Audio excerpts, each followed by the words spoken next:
40 anos. Apenas 40 anos. Querido pessoal, meus amigos, irmãos, familiares, alunos, ex-alunos do NASP Campus São Paulo, feliz sábado.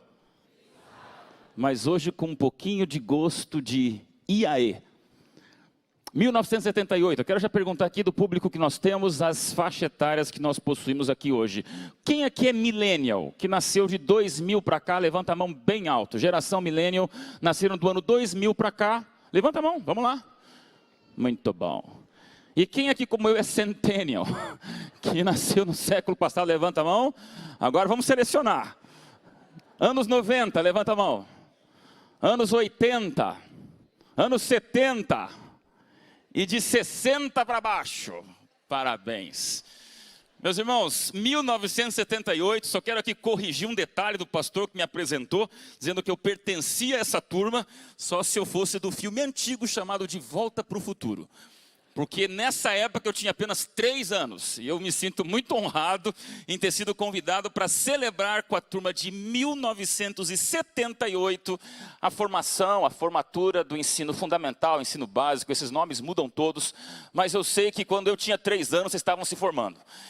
E hoje nós vamos viver esse momento, afinal de contas podem passar décadas, mas eu gosto de uma frase que diz, a vida, ela é a arte do encontro, embora haja tanto desencontro pela vida.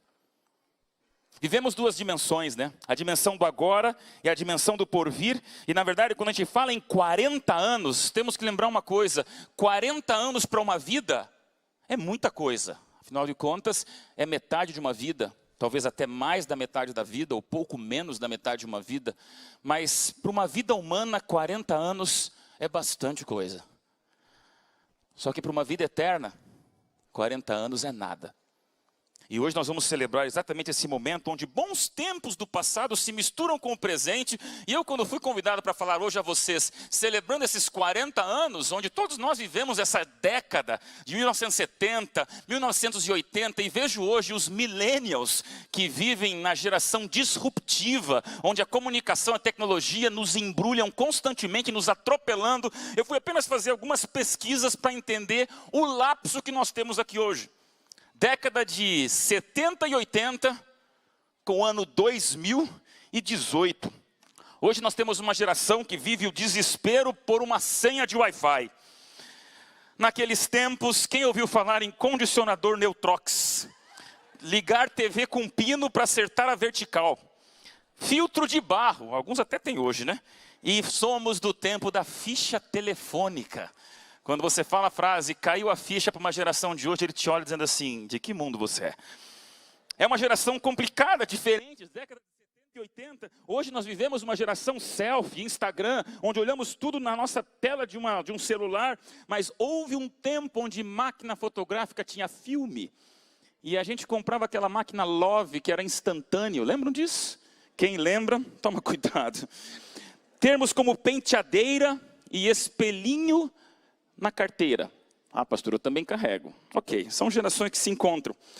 A época da banda 4G com Spotify, MP3, e ao mesmo tempo, década de 70 e 80, celebrando o disco de vinil, o Walkman com alto reverse, sem contar com antigas bandas que fizeram a idade dessa turma que hoje celebra os 40 anos, mas todos nós de carona com eles.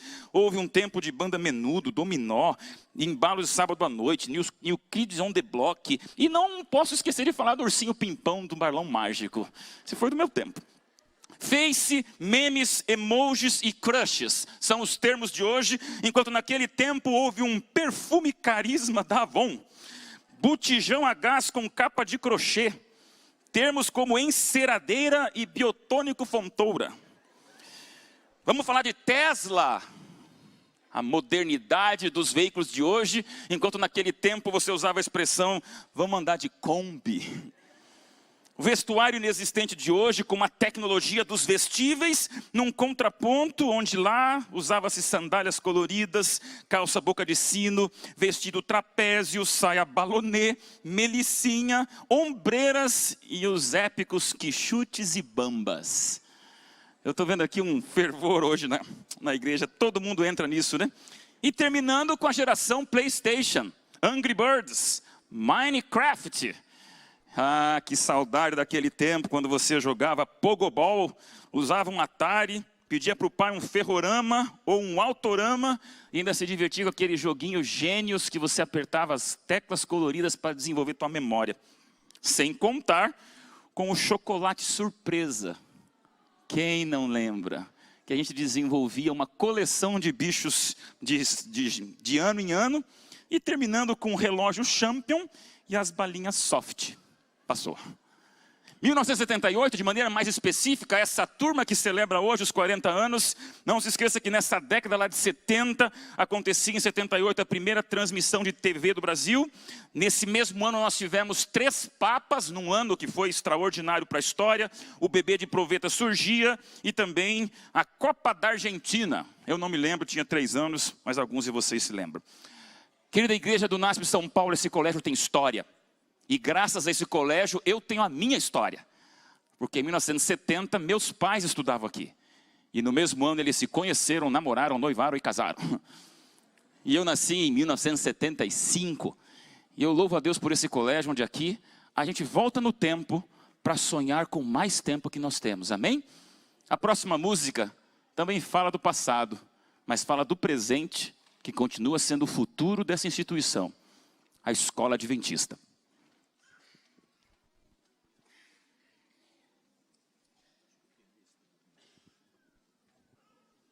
Cadê o nosso pianista? Alguém aí?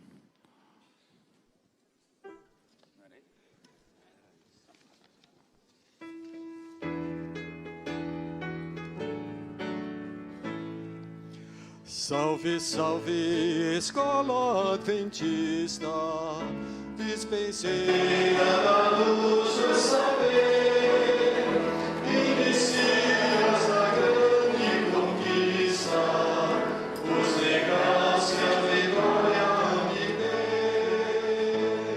Somos plantinhas verdeiras viçosas, a escola é o solo de um belo jardim.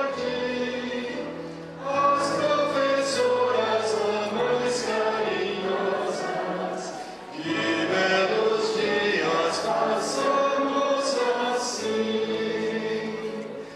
Essa etapa segunda da vida, iniciada em carinhos do lar, tua missão em nós cumprida, horizonte mais amplo nos dá. Somos plantinhas verdeiras viçosas, a escola é o solo de um belo jardim.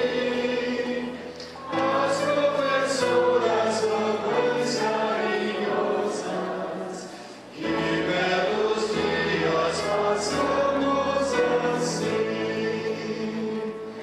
Foi no Éden a escola primeira, pela história até nós ela vem, e ao findar neste mundo a cadeia, nova escola teremos valer. Somos plantinhas verdeiras viçosas, a escola é o solo de um belo jardim.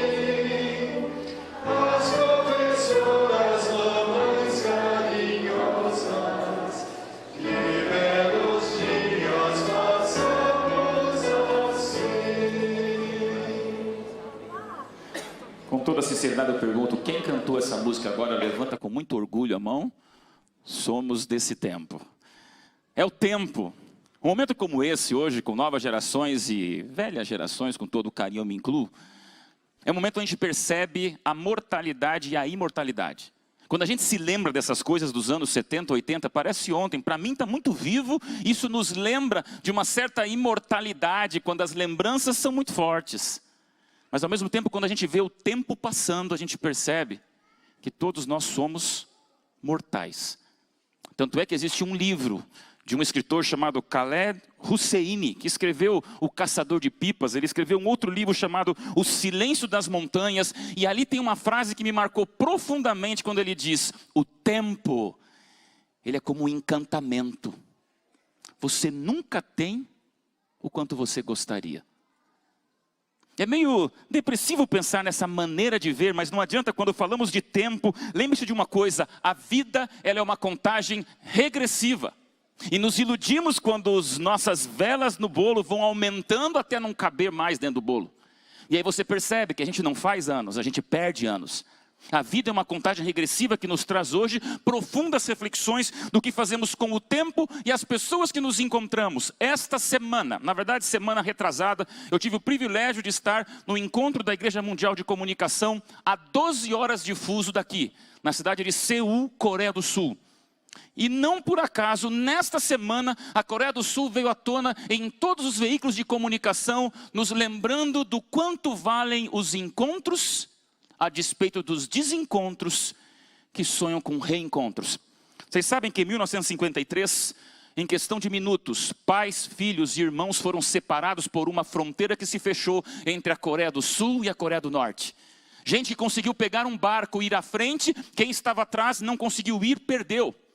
E a partir dali, durante 65 anos até hoje, 130 mil famílias não se falam, não se conversam, irmãos não sabem da vida dos outros irmãos, pais não reconhecem seus filhos, porque a guerra da Coreia, algo trágico para o mundo, ela prova até que ponto uma guerra é capaz de estraçalhar a vida. Nessa semana, fazendo parte desses acordos lentos da história, que tentam reaproximar as duas Coreias, 89 famílias foram escolhidas a dedo, entre as mais de 130 mil, para que ficassem apenas 11 horas juntos, durante 3 dias, num hotel muito cuidadosamente escolhido, dentro da Coreia do Norte, para que ali fossem alguns da Coreia do Sul ficar 11 horas divididas em 3 dias. Se você depois colocar no teu Google, você vai ver imagens que não tem como não vir lágrimas à sua face. E ali me marcou profundamente, 11 horas, 65 anos depois, quando Lee Ken-sun, com 92 anos, ela encontrou depois de 65 anos separada, o seu filho Ri Sang-shu, com 71 anos. A imagem emociona, porque você vê o abraço de uma mulher idosa com as lágrimas de um homem idoso. E aquela mulher balbucia para o seu filho: isso é um sonho ou é de verdade? 11 horas depois, a mãe entra no ônibus e o filho fica. E apenas um vidro separa o toque das duas mãos, como se estivessem tentando estar junto por mais um tempo, onde tudo indica que eles não se encontrarão mais, nunca mais nessa terra. Amigos, eu fiquei profundamente tocado essa semana por falar de reencontros e desencontros, porque agora você vem comigo a palavra de Deus. Esse é um livro de encontros, desencontros e reencontros. A Bíblia não tem apenas a divisão de Novo Testamento e Velho Testamento. Amados, gostaria de levar vocês a perceber que a verdadeira divisão da Bíblia, ela é muito desproporcional, porque a Bíblia é dividida em Gênesis 1 e 2 e Apocalipse 21 e 22. Gênesis 1 e 2 você vê o encontro sonhado de um Deus Criador que nos fez perfeitos, para não termos rugas, para não celebrarmos 40 anos de uma turma, para não vermos a vida passando, nem os cabelos brancos chegando. É o encontro sonhado de um Deus Criador com suas criaturas. Aí vem o desencontro. Todo o resto da Bíblia, até os últimos 2 capítulos da palavra sagrada, onde você vê o reencontro. A vida é a arte dos encontros, embora haja tanto desencontro pela vida.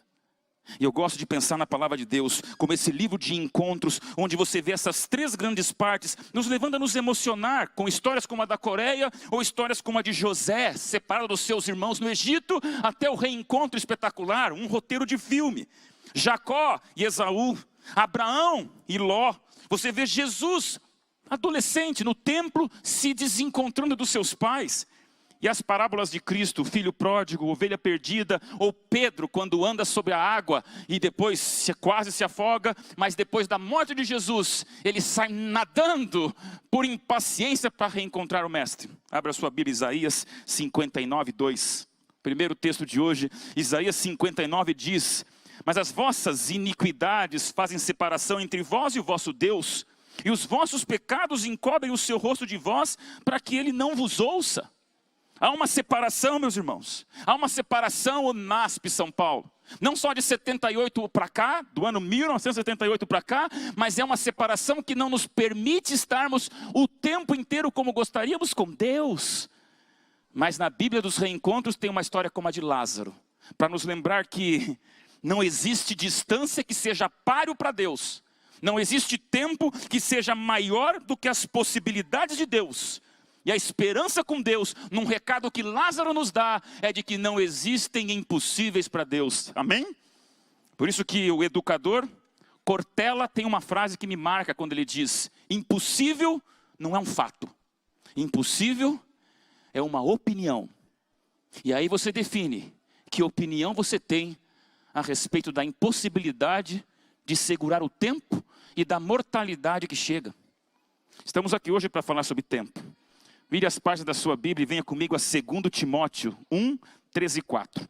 Dos textos bíblicos que eu procurei sobre encontro, reencontro, e um momento saudoso como esse, 40 anos depois, alguns amigos se reencontram e nós também celebramos os nossos reencontros.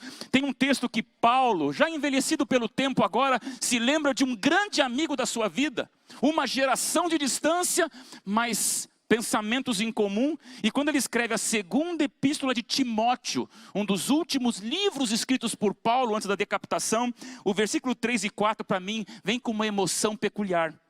Quando a gente lê Paulo dizendo para Timóteo, o garoto Timóteo: Timóteo, eu dou graças a Deus, a quem desde os meus antepassados sirvo com consciência pura, porque sem cessar, Timóteo, eu me lembro de você nas minhas orações noite e dia. Lembrando das tuas lágrimas, estou ansioso por ver-te, para que eu transborde de alegria. Paulo sabia o preço do reencontro. Não sabemos se houve esse reencontro. A verdade é que nós sabemos que nós gostaríamos de reencontrar um passado que nós não temos mais. Existe uma frase de Mel Glitter que diz: tem gente que me dá tanta saudade, que eu gostaria de reencontrar só para devolver. Sabe o que é isso? O reencontro é o suicídio da saudade. E quando a gente pensa nesse mundo de relacionamentos, não tem como não se lembrar de uma síndrome que acontece hoje. E eu louvo a Deus por essa turma de 78 que decidiu quebrar essa síndrome. Sabe que síndrome é essa? A síndrome do vamos marcar? Você lembra disso? Você encontra alguém, vamos marcar, hein? Vamos marcar de jogar uma bola, vamos marcar de ir para a lanchonete, vamos marcar de ver um jogo junto aí, hein? Vamos marcar de ir para a igreja um dia, vamos marcar de conhecer a Deus talvez, vamos marcar de nos encontrar. E o tempo vai passando e nós nos escondemos num futuro que não chega, enquanto perdemos o presente que já se foi. Amados, essa síndrome do vamos marcar prova o maior perigo que existe na humanidade de hoje. Não tem década que envelheça, esse problema continua sendo atual. Sabe qual é? Vivermos pelas metades. Vivemos pelas metades. Não existe saudade pela metade, não existe casamento pela metade, não existe esperança pela metade, não existe um amor pela metade. Ou você tem, ou você não tem. E não existe isso de vamos marcar um dia como se mantivesse acesa a chama da amizade, enquanto ou você tem ou você não tem. Eu te pergunto, quem é você vivendo pela metade? Quem é você vivendo os reencontros da vida? Eu gosto de pensar que hoje é uma manhã especial para a gente celebrar a vida, celebrar os sonhos e também celebrar o instante que nós temos. No caminho, na verdade, na vida, esse instante que nós temos, ele é único. Não viva pela metade aquilo que Deus nos deu de maneira absoluta. Vou fazer uma interrupção aqui porque eu gosto de pensar que no céu a linguagem vai ser o amor, mas o sotaque vai ser o louvor. E a Regina Mota veio aqui para cantar uma música que vai fazer você pensar exatamente no que eu estou te falando. Esse instante que você tem e que não é pela metade.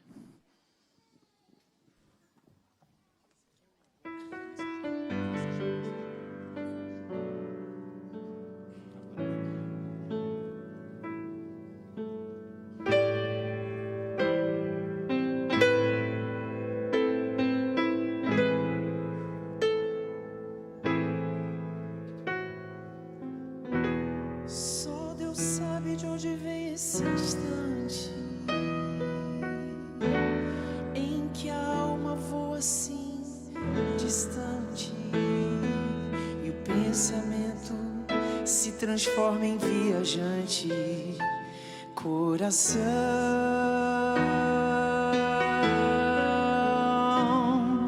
não devo me esquecer, sou um mero mensageiro. A voz, o violão, as armas de um guerreiro que traz sobre os seus ombros o peso verdadeiro da canção.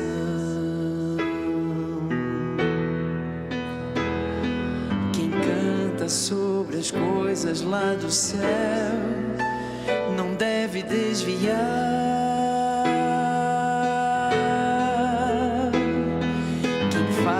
Da sua voz, a voz de Deus, tem que sempre vigiar. Quem traz dentro de si o caminho, a verdade, a vida não se vende. Abre mão de todo o brilho e toda a glória desse mundo.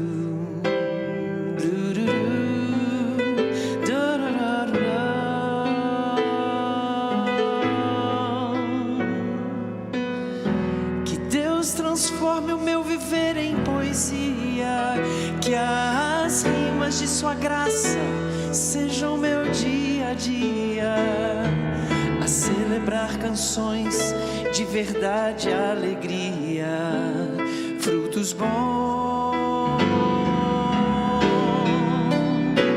E peço ao meu Senhor de maneira incessante, a Ele o meu auxílio e refúgio constante, que a minha vida seja um exemplo constante em suas mãos.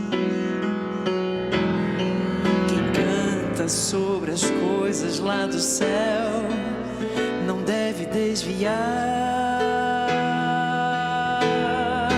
Quem faz da sua voz a voz de Deus, tem que sempre vigiar. Quem traz dentro de si o caminho, a verdade, a vida não se vende. Abre mão de todo o brilho e toda a glória desse mundo.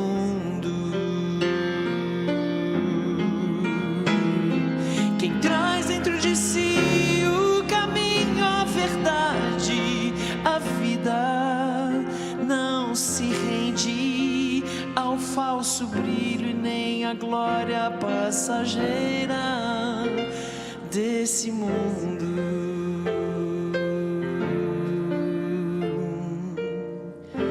Só Deus sabe de onde vem esse instante.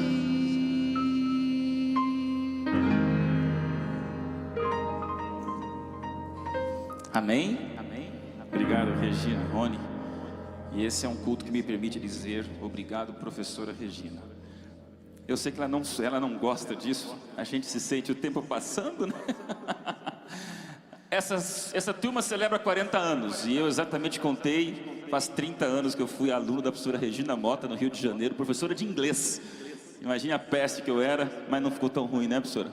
Que prazer ter você aqui num momento como esse, porque a vida é esse reencontro. Passa, gente. Eu queria que você pensasse um pouco nessa manhã, que a Bíblia também é esse livro dos reencontros, embora haja tanto desencontro do pecado. E quando a gente pensa exatamente nisso, eu queria te falar algo para você não esquecer. Esqueça tudo que eu lhe falar essa manhã, mas não esqueça essa frase. Meu amigo da geração 70, 80, antes dos anos 70, ou millennial de agora, você só tem a chance de uma vida para torná-la extraordinária. Deus nos dá muitas segundas chances, mas existe uma coisa que Deus só nos dá uma chance. A chance de uma vida para você torná-la espetacular, incrível, extraordinária, única e, por que não dizer, eterna. E aí quando eu te pergunto isso, você está fazendo da sua vida extraordinária? Vamos para o Google, e sabe qual é hoje a pergunta mais feita no Google das novas gerações? Não tinha Google nos anos 70, nos anos 80, nem nos anos 90. Mas nos anos 2018, a pergunta mais feita no Google por todas as gerações são apenas duas palavras. Você tecla ali dentro, naquele espacinho em branco, como chegar. Não perguntamos como enriquecer, não perguntamos como rejuvenescer, não perguntamos nem onde está Deus. O que nós perguntamos é como chegar. É como se estivéssemos numa busca constante para o quem, para o onde, para o quando, para o de que maneira. Eu te digo como você vai chegar. Abra sua Bíblia, 2 Coríntios 5,19. Numa manhã especial onde celebramos encontros, desencontros e reencontros, chegou o momento de você ler comigo 2 Coríntios 5,19, onde a minha Bíblia diz, um dos textos mais especiais sobre reencontro, sobre matar saudade, sobre não viver uma vida pela metade. 2 Coríntios 5,19 diz, a saber, que Deus estava em Cristo, reconciliando consigo o mundo e não colocando aos homens as suas transgressões, mas nos confiou uma palavra de reconciliação. Hoje é uma manhã de lembranças e celebração. Eu gosto de pensar que a celebração, ela não pode ser apenas um déjà vu daquilo que passou, mas também ela pode ser comparada a uma bola de cristal daquilo que pode ser que aconteça. Profeticamente, o que vem acontecer? Não vivemos só do passado, vivemos também do futuro. E eu te pergunto, o melhor da vida é o que fica para trás? Ou o melhor da vida é o que está vindo pela frente? O melhor da vida são as fotos que você tem aos milhares nos seus celulares, onde todo dia você posta ali o stories acontecendo em 24 horas e fica para trás e se apaga. Ou o melhor da vida, jovem dos anos 70, é o que vem pela frente. Se nós não vivermos esse melhor que está por vir, temos o perigo de vivermos uma vida solitária pela metade. E aí, amada igreja adventista do sétimo dia, onde esperança é uma palavra que nos queima, eu faço você refletir comigo, qual é a dificuldade da espera? Quando nós falamos em futuro, quando nós falamos em celebração do que vem, em otimismo pela frente, tem um perigo. O povo cristão tem o perigo de colocar a espera numa deformação dessa palavra chamada tédio.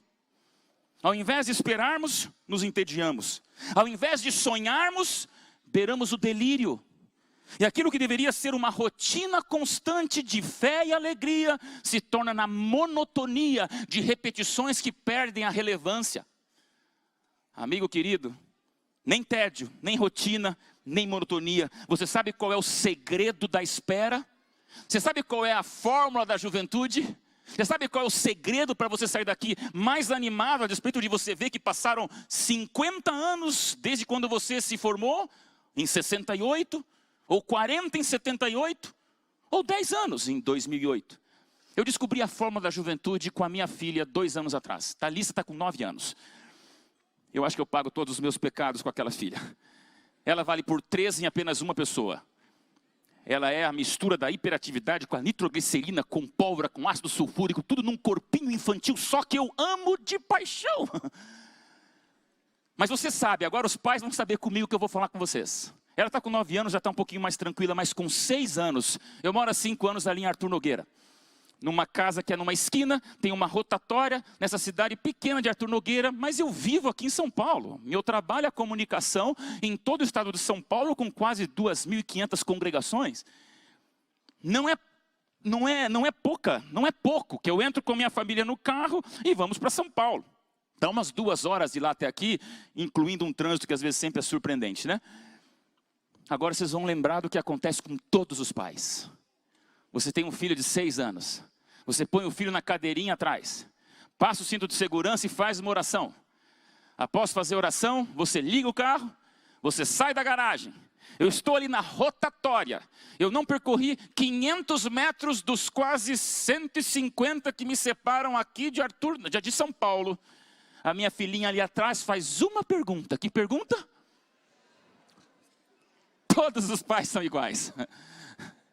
Papai, está chegando?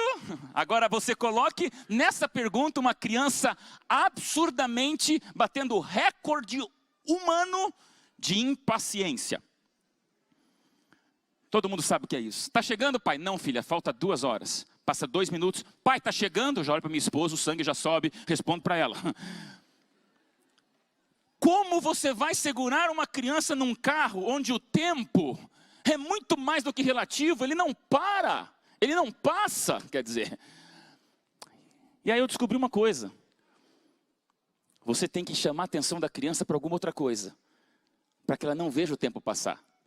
E em casa ela chegou com as amiguinhas, uma brincadeira totalmente infantil e ingênua, que é: pai, vamos brincar do que eu estou pensando? Que brincadeira é essa? Pensa numa criança de 6 anos com o pai de 41 na época, né? Como assim, filha? Pai, eu vou pensar numa coisa e você diz até acertar. Então tá, o que você está pensando, filha? Estou pensando numa coisa branca. Daí eu começo. Nuvem? Não. Pomba? Acertou. E é incrível como essa brincadeira seduzia minha filha a ficar minutos sem fim brincando. E eu descobri uma coisa. A fórmula da juventude para eu ficar em paz com a minha filha. Virava a esquina, estávamos entrando na primeira pista para depois chegar em outras 10 até chegar aqui. Minha filha perguntava: pai, está chegando? O que eu respondia? Filha, vamos brincar do que eu estou pensando? Estou pensando em algo amarelo. O sol, pai. Não. Girafa, pai. Acertou. Você. E eu conseguia por 30 minutos, nunca as 2 horas. Mas pelo menos por 30 minutos sagrados entreter a minha filha até ela perguntar de novo: pai, está chegando? Amada igrejas do NASP São Paulo, formandos de 78, e todos nós que vivemos o colapso do tempo. Você sabe qual é o segredo da espera? Você sabe qual é o segredo da juventude? Escuta o que eu vou te falar agora. A missão de uma vida, ela é o passatempo da espera. Quando você coloca coisa dentro da sua vida, dentro da sua expectativa, dentro dos seus sonhos, dentro dos seus ideais, o tempo passa mais rápido. A monotonia fica menor. E eu te pergunto, qual é o passatempo da tua vida se não for a missão de uma vida relevante, se não for a missão de uma vida significativa, se não for a missão de uma vida gentil? Falando em gentileza, a maioria de vocês creio que foi impactada por um filme recente chamado Wonder. Na verdade, em português, Extraordinário. Um filme que eu recomendo a todos os educadores assistirem, que fala sobre um garoto que teve muitas cirurgias na face, e ele, como ator, ele representa um personagem altamente danificado no seu rosto, e ele vai para a escola, no primeiro ano de escola. E aí você imagina o bullying, o sofrimento, as lágrimas e as lições desse filme. Tanto é que me marcou que nesse filme extraordinário, a frase mais forte desse filme é quando ele mesmo diz: se você tiver que escolher entre estar certo e ser gentil, escolha ser gentil. Aí nós ficamos numa surpresa grande, vamos para a Bíblia, nos apegamos aos princípios e dizemos: mas e quando tem que obedecer à lei? Eu não creio que ele diz o certo princípio. Porque o certo princípio Jesus nunca abriu mão. Agora, quando o certo é cultural, quando o certo é momentâneo, quando o certo é pessoal ou humano, entre estar certo e ser gentil, seja gentil. Não estava certo para Jesus ser visto, ou melhor, não estava certo para a cultura Jesus ser visto junto com uma prostituta num poço. Jesus foi certo ou foi gentil?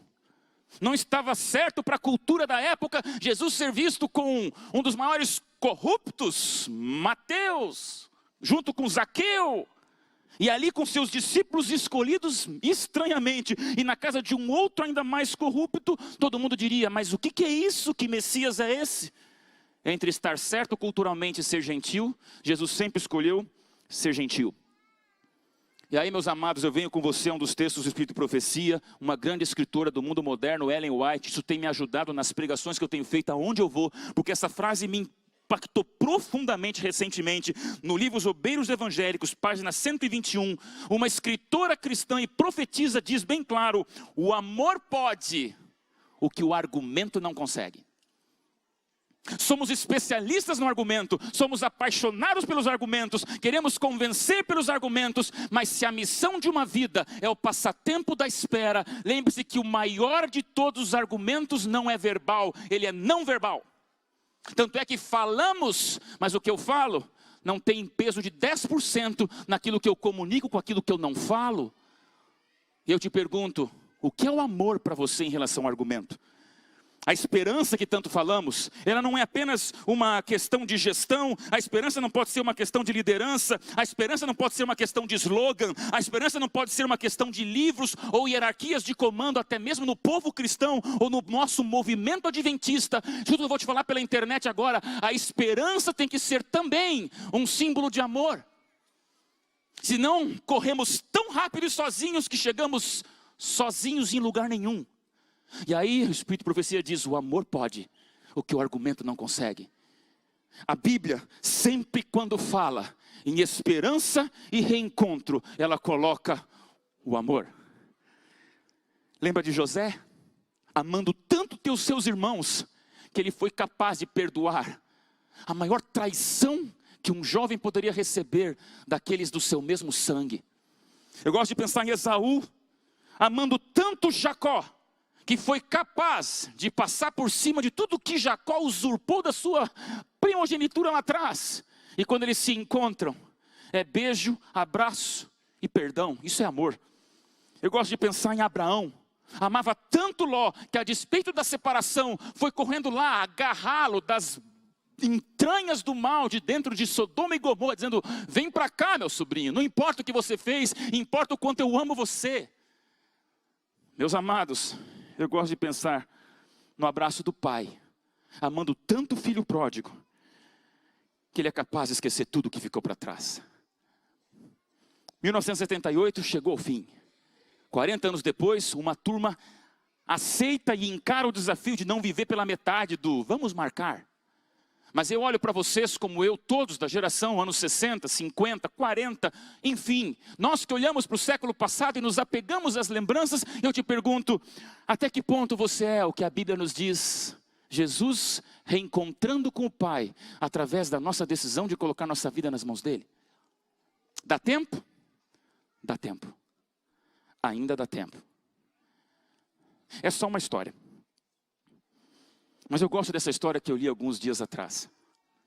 Um homem muito rico, um homem bilionário com sua estrutura financeira, um homem que construiu um império através das suas posses, das suas vendas, das suas colheitas e das suas plantações, um dos grandes fazendeiros de uma época. Tinha um filho. E esse filho na adolescência já mostrou bem claro para o seu pai que não tinha muito certo aquilo que ele gostaria de futuro. Aí aquele pai foi percebendo que todo o império que ele tinha poderia ruir nas mãos de um filho inconsequente, que na verdade ele não queria saber do que o pai queria. Passou os anos, aquele filho chegou à idade adulta e seu pai envelheceu. Um dia, sem mais nem menos, na calada da noite, o seu pai, agora um pouco mais velho, chamou aquele filho e disse: vem comigo dar uma volta. E aquele filho todo impaciente, todo mal agradecido, mas aceitando por educação o pedido do seu velho pai, disse: ok, vamos. E naquele momento o seu pai disse: vem comigo aqui. E levou o filho num galpão. E quando levou o filho num galpão, o filho achou estranho porque o pai abriu aquele galpão, um galpão envelhecido, com tanto dinheiro que tinha, mas um galpão escondido que ele não tinha nem percebido que havia na grande fazenda do pai. E naquele momento o seu pai disse: filho, entra aqui. Um feixe de luz da lua atravessou aquele galpão escuro e ele percebeu que no meio daquele galpão existia uma estrutura de madeira e sobre aquela estrutura algo que o fez assustar. Ali tinha uma forca montada com uma corda apenas esperando um pescoço. O pai disse: que isso, meu velho? E agora o pai, com voz trêmula, abraça o seu filho e um pouco cansado diz: filho, sabe o que é? Eu construí tanta coisa. eu levantei tanto dinheiro para te entregar, mas alguma coisa me diz que quando eu morrer, você na sua inconsequência não vai aproveitar o que você tem. E se você não melhorar, filha, a tua vida vai entrar por ladeira abaixo. E agora, filho, se você levar a sério apenas o único e último pedido do seu velho pai, eu te imploro que se um dia as coisas chegarem a estarem insustentáveis e você perceber que a vida é pior do que a morte, e se passar na sua mente, filha, a maior assombração que existe, mas se passar na sua mente e tirar a sua vida, eu quero te implorar, filho, que você venha aqui e encerre sua vida nessa forca. O filho deu uma gargalhada, bateu no peito e falou: pai, que isso, vamos embora, que assunto mais tétrico. A história conta que os anos passaram e aquele pai morreu. O filho herdou todo o império do pai, e o filho herdou todas as empresas do pai. E como o pai havia prometido, nos anos e décadas seguintes, aquele filho, em vez de fazer crescer o patrimônio da sua família, ele estragou cada vez mais. Errou nas decisões, errou nos investimentos, errou nos gastos e simplesmente entrou numa situação tão devastada da vida que aquele garoto, já agora velho, não tinha nada, não conseguia mais nada, e naquela mesma casa onde tudo começou, um dia ele se lembrou da promessa feita ao seu pai. Deixou o revólver de lado e, cabisbaixo, andando naquela mesma noite como se fosse anos antes, foi em direção àquele galpão onde a mesma luz da lua atravessava aquele telhado de plástico e vidro. E agora ele olhando aquele cadafalso e aquela forca, ele se lembra do seu pai. Ele diz: ok, pai, eu errei tudo, mas pelo menos nisso eu vou te obedecer. A minha vida encerra aqui. A ilustração conta que aquele garoto subiu, garoto não, né? Aquele homem subiu naquela estrutura de madeira. Ali estava a forca, colocou a corda em torno do seu pescoço, e pouco antes dele empurrar o assento que lhe dava apoio no pé, ele apenas disse: ah, pai, que pena que eu desperdicei o que eu tinha. A seguir ele empurra aquela cadeira. O seu corpo faz peso pelos ares e retesa aquela corda instantaneamente, e sob o peso do seu corpo, ao invés de quebrar o seu pescoço, o que ele percebe é que aquele braço de madeira trinca, e agora ele que vê flutuando nos ares em queda livre, percebe que vai encostar no chão, e realmente encosta, e quando ele se espatifa no tapete que estava em cima, ele percebe que o tapete também cede, e agora um chão frágil, com madeira muito frágil, segurava um espaço embaixo do chão. E ele cai junto com o tapete, com corda e com seu corpo embaixo, num subsolo, e desacordado, um pouco machucado, mas sem entender o que aconteceu, ele percebe que a forca foi feita propositalmente para quebrar. Se levanta, e naquele lugar embaixo ele olha para o lado, ele descobre que ali existia caixas e mais caixas, muitas caixas, e quando ele abre uma caixa ele vê ali dinheiro. Tateando no escuro, depois acendendo um pouquinho de luz, ele consegue enxergar na parede algo que o seu pai tinha escrito dezenas de anos antes: filho, eu te amo, aqui está a sua segunda chance. Você só tem a chance de uma vida para torná-la extraordinária. Eu posso dizer uma coisa para você, formando de 78, para você da geração 70, 60, 80, ainda dá tempo.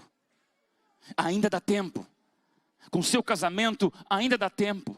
Mesmo com as rugas, ainda dá tempo. Mesmo com as lembranças de décadas atrás, que a nova geração zomba da gente, ainda dá tempo. Mesmo com uma família em problemas, ainda dá tempo. Mesmo com suas lutas financeiras, com as suas dificuldades de relacionamento, eu digo para você, pela palavra de Deus, ainda dá tempo, amém? Mas, amada igreja, não por muito tempo. Ainda dá tempo, mas não por muito tempo. Porque para você que espera mais dessa vida, só a vida eterna será o suficiente. Eu gosto de pensar que se a vida é a arte dos encontros, embora haja tanto desencontro pela vida, ainda dá tempo, não por muito tempo, de você fazer da sua vida algo extraordinário, celebrando o futuro mais do que o passado, e a eternidade mais do que o presente. Ouçam, amém? Que Deus te abençoe. Eu quero perguntar se aqui eu tenho mais alguém ou algum aluno dessa turma de 78 que reservou esse momento tão especial dessa manhã. Eu sei que muitos estarão no segundo culto, mas eu queria perguntar se aqui eu tenho alguém da turma de 1978 que se formou aqui no NASP São Paulo, na época IAE. Pode levantar as mãos? Tem alguém? Tem alguém lá atrás? Tenho aqui um. Então, por favor, eu não quero lhe expor, mas vem aqui, deixa eu fazer uma oração com você. Você que é da turma de 78, vem para cá. Eu quero que você receba aqui uma oração especial. Regina Mota vai cantar mais uma música. E essa música nada mais é do que a lembrança para nós de que o agora é tudo o que a gente tem. E é o agora que nos projeta o futuro. Vem para cá, se você é da turma de 1978, você sabe das lembranças que eu estou lhe provocando. E esse é um reencontro de gente que não deixou a vida pela metade, não. Aqui eu também tenho o orador da turma, José Newton de Lima. O lema dessa turma foi das glórias do aprender às glórias do saber. Que bacana. Passa rápido, vem aqui, por favor. Se é da turma de 78, esse é um colégio que tem histórias para contar. Eu queria que essa música da Regina, que para mim, eu vim escutando no caminho até aqui, sem minha filha e minha esposa, a música me leva a outras dimensões. Essa letra é tudo o que eu queria deixar com vocês. Fecha teus olhos. Deixa a música falar no teu coração. E aos formandos de 78, é esse agora de lembrança, é esse agora de lembranças e celebrações que nos projeta ao futuro de um agora que é para sempre. Amém.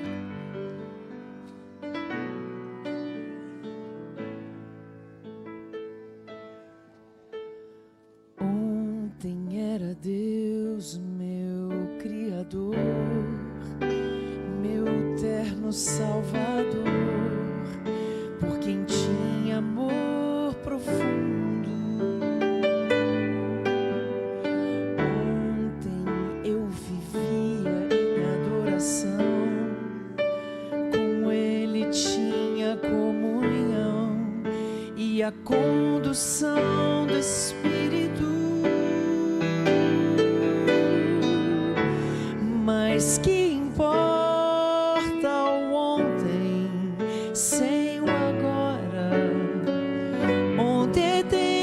se foi boa base, boa lição. Agora é o tempo, momento de apertarmos forte a mão de Deus, mantermos viva a chama do seu amor. Agora é o tempo de aguardar Jesus.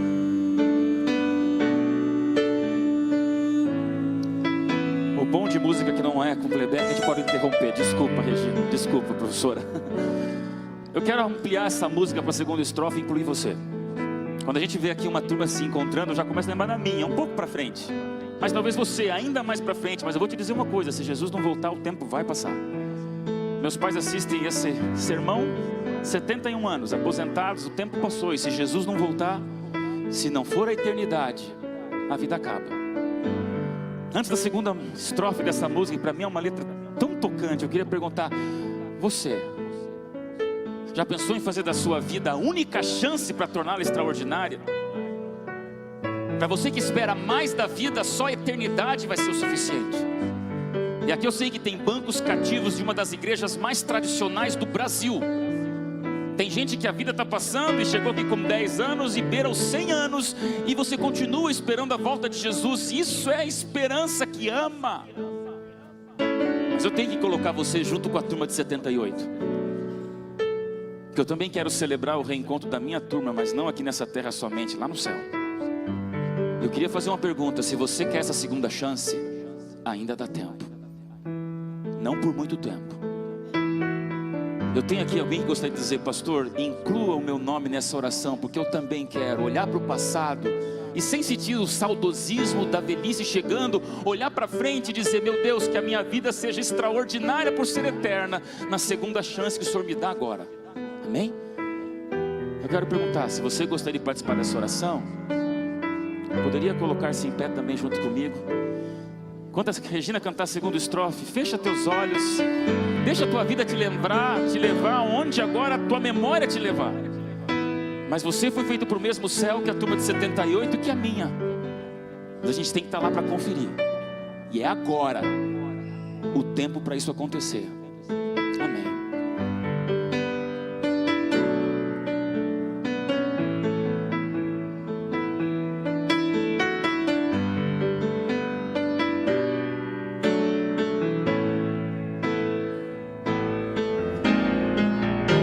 Ontem eu vivia na escuridão, sem noção alguma da luz de Jesus. Ontem eu seguia minha intuição e era do mundo o meu coração. Mas que importa o ontem sem o agora? Ontem é tempo que se foi, apagado pelo perdão do Pai. Agora é o tempo, momento de apertarmos forte a mão de Deus, mantemos viva a chama do seu amor. Agora é o tempo de aguardar Jesus.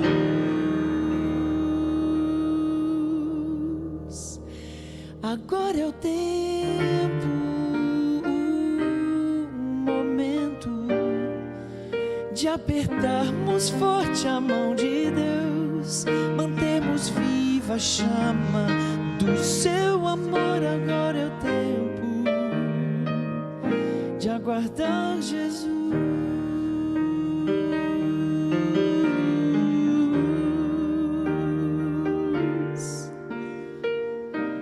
Mas que importa o ontem sem o agora? Não importa o ontem, só o agora.